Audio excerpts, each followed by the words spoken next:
Good day, everyone. Today, I want to talk to you about prioritizing. We all do it. We do it at work. We do it at home. We prioritize tasks.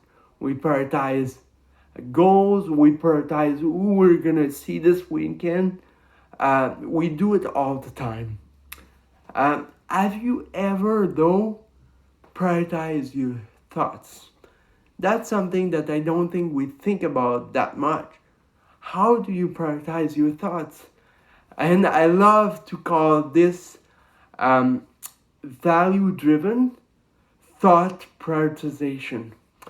I'm going to come back to the value driven part after. So, how does thought prioritization work?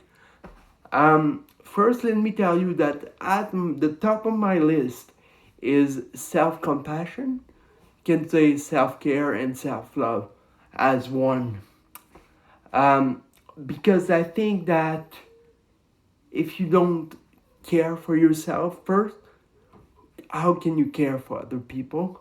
How can you go about your day and do your work, do your activities, and have a balanced life?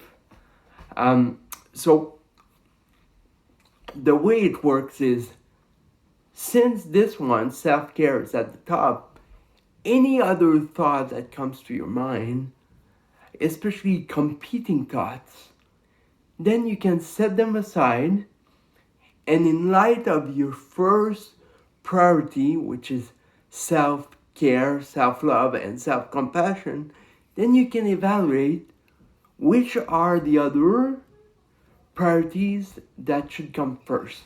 What are the thoughts that you should give into, for example? So, me, let's say I wake up one morning, it's my training day, and I'm gonna.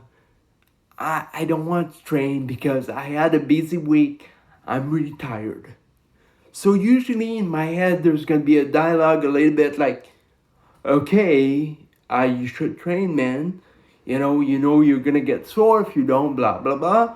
And then the other one says, you shouldn't train. You've had too much this week already.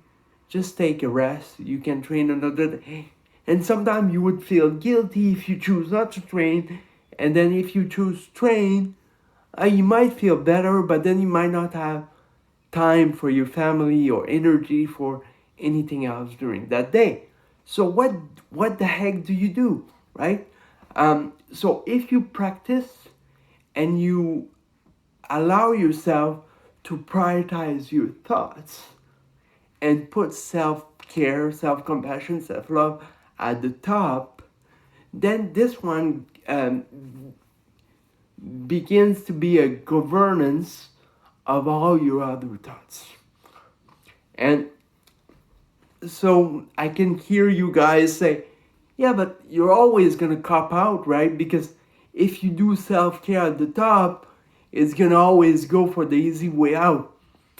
I don't think that's true. And two things about this. Self-care is not self-loathing. That's very different. Self-care sometimes will tell you, yes, you need a break. And sometimes it's going to tell you, no, man, you need to push through. That's what you need right now. And more you do it, more you put that thought at the top of your list, easier it's going to get to make the right choices for you, the best for that situation at that particular time. It's not so much black and white, but there's pros and cons, and depending on the context, this method will help you decide what to do and enters the value-driven part of it. If you put this at the top and you have no clue about your values, yes, sometimes you might more cope out than other time. But if you set your values right and you know your values, then not only that self-care thought will help you prioritize the other one, it will rely on the values to do so. So for example, two of my core values is I want to love and help others. That's really one thing I really want to do. And the other thing is, I want to be successful. So I'm a highly driven individual, and those two core are the two of my values. And even though I do prioritize self-care in the way I think, my mind will rest on those values to really educate what is really self-care. Is it giving me a break or pushing through? And I think this will actually help all of us. Have a good day. Thank you so much for watching. I'll see you later. Bye bye.